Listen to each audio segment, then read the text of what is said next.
Hi, I'm Dr. Peter Leong, and I'll be taking you through these videos on deploying models. So first, we'll be going through the overview. Then we'll be talking about AI inferencing or AI predictions. Then we would actually talk about how we are going to save the model after training so that we can actually use it in the production process. When we do AI inferencing, we're actually using the trained model. And then we are going to talk about how we can access these services and predictions that your trained model provides using REST-based web services. And finally, we're going to talk about a particular implementation that's from TensorFlow called TensorFlow Serving that acts as a production serving server.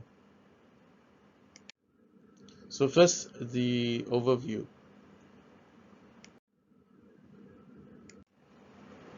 So ML applications or machine learning applications can be broadly divided into two categories.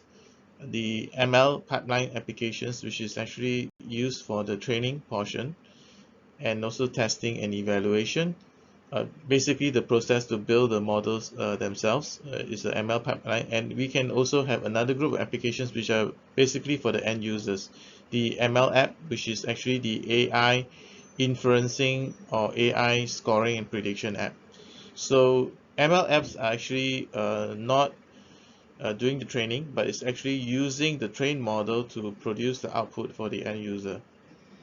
The deployment of a ML app from the trained model which is actually created by the ML pipeline to a variety of deployment platforms is the topic that we'll be focusing on in this series of videos. So the model development typically begins with the collection and preparation of the training data. Using this training data, we design new feature transformations and choose from a variety of model designs. For example, the algorithm that you want to use, whether it is logistic regression, random forest, convolutional neural network, etc. And also the corresponding training optimizer, whether you're using E-square, etc. Even after selecting the model and the training algorithm, there's often additional hyperparameters that we need to tune. For example, the smoothing parameters, the number of neighbors, etc. And these hyperparameters must be tuned repeatedly uh, in order to obtain the best possible model that gives us the best result. This training process is actually iterative and must be tuned by changing the parameter, observing the corresponding result repeatedly, and evaluating the final result. Typically, the result of the model development is the training pipeline itself. And we want to run this at scale.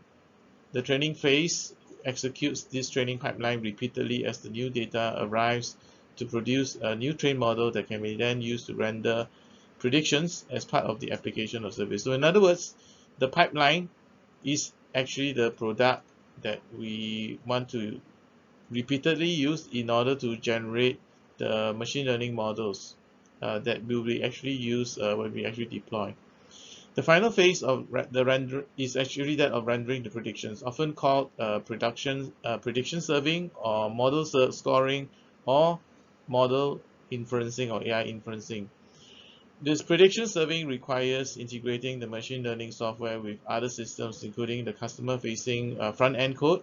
It could also include interfacing with the back-end data source or the live databases. It could also include interfacing with high-volume data streams, for example, log information coming in from various sensors. As such, it comes with its own set of challenges and trade-offs. So we be not under the wrong assumption that the AI inferencing is more straightforward because it doesn't do the training, it's only involved in producing the predictions. There is actually quite a bit of things involved in the AI inferencing part as well. It has its own set of challenges and trade-offs, and it's actually this type of system is actually called a prediction serving system or AI inferencing system. Below is actually a diagram of such a system, and we'll talk a little bit more about this in the next slide. So roughly, we have two broad groups of applications. One is actually the pipeline that generates the model, or what we call the ML pipeline, and then the other one is basically using the output of the pipeline, which is the trained model, to actually generate the predictions as something which we call AI inferencing or model serving. So as you can see, the system actually consists of three main portions. The first part is actually the development portion, which is dealing with offline data. So this is not live data. This is basically done to develop what is the process that is necessary to do the training itself.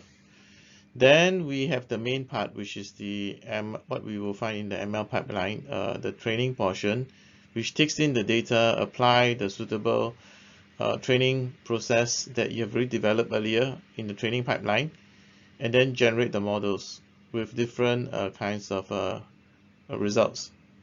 And we will do the validation of this to actually examine the metrics for each of these different experiments and choose the most suitable model for actual deployment in the AI inferencing system. All right. So the AI inferencing system will take the models, or rather the best models from there, and then put it into the actual deployment server, and then you can find that the front end of the user interface will basically query this prediction service, and the resultant predictions will be returned as a prediction back to the end user. So this part here, this query and prediction request response has to occur very quickly if you were to serve a large number of users.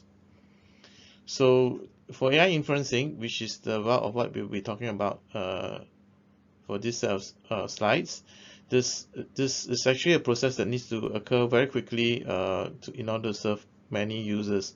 But for the training process, it may take a longer period of time. But once you have done the training, the model can be used repeatedly to make more and more predictions. So this is where we get the gain in productivity, right? We spend a bit of time on the training process itself and developing that training process, but once we have actually developed the model, that best model or the golden model can then be used to create many useful predictions for multiple users. So we come to the last slide. So for this first introduction to AI production systems or AI inferencing systems, I hope that you have a gist of the major concerns. We want to actually have a repeatable training process so that we can generate the models that are consistent and give us the kind of result that we want. And more importantly, once we have generated the pipeline to create these models, we need to have a process to be able to serve the resulting predictions to a large number of users very quickly. And we also want to have some flexibility in the server itself, right? Whether we need to, we do not want to be constrained to only a particular design in the production, in the prediction server, server. In other words, we don't want to only be constrained to, yeah, it must be only running on Python, or if it's only running on C++, it's only running on the cloud. Are we able to use our own on-premise database server? So these are some of the questions that we would try to answer as we go along, as we take a look at various ways that we can actually bring the model from development stage into the production environment, and actually users and lots of users can actually start using it. Thank you for your attention, and I'll see you in the subsequent videos.